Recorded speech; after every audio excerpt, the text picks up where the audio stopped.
Friends, இன்னைக்கு எங்கள் வீட்டில் சண்டே ஸ்பெஷல்னு பார்த்தீங்கன்னா, மார்னிங் வந்து நான் போட்டேன் பிரெட் டோஸ்ட்டுன்னு. சாப்பிட்டு முடிச்சுட்டு தூங்கியாச்சு. தூங்கி நல்லா பாருங்க மூஞ்சி வீங்கிடுச்சு. நல்லா தூங்கி 1 1/2 மணி நேரம் பக்கம் தூங்கி எந்திரிச்சதுக்கப்புறம், மதியானம் சமைக்க வந்தேன். சமைக்க வரும்போதே பார்த்தீங்கன்னா, ஏதாவது சாப்பிடணும்னு தோணுச்சு. மாங்காய் இருந்துச்சு. பாலக்காடு மாங்கான்னு சொன்னாங்க. மேலே பச்சையா இருந்துச்சு. உள்ள நல்லா மஞ்சளா இருந்துச்சு. மாங்கான்னு சொன்னாங்க. ஆனா மாம்பழம் மாரி டேஸ்ட் சூப்பரா இருந்துச்சு.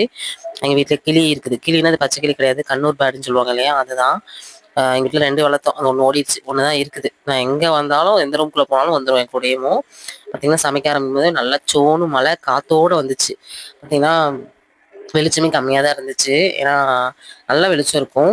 மழை வரனால இருட்டாயிடுச்சு. இப்போ வந்து நம்ம மட்டன் குழம்புக்கு குக்கர் வச்சுட்டேன். நடுவுல சாப்பாடு ஒல வச்சிருக்கேன்.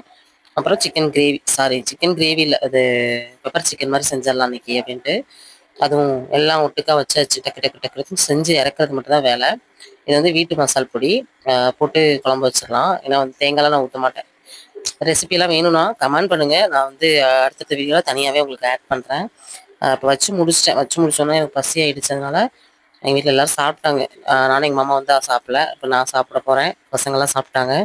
உங்க வீட்ல இன்னைக்கு என்னங்கிறத சொல்லுங்க. சண்டே ஸ்பெஷல்ல இந்த மாரி எல்லாம் புடிச்சிருக்கு. இந்த மாரி மினி விளாக் புடிச்சிருக்கு அப்படின்னா கமெண்ட் பண்ணுங்க. தொடர்ந்து நான் அப்பப்போ எனக்கு டைம் இருக்கிறப்பலாம் இந்த மாரி மினி விளாக் நான் வந்து ஷேர் பண்றேன். ரெசிபி வேணும்னா கமெண்ட் பண்ணுங்க.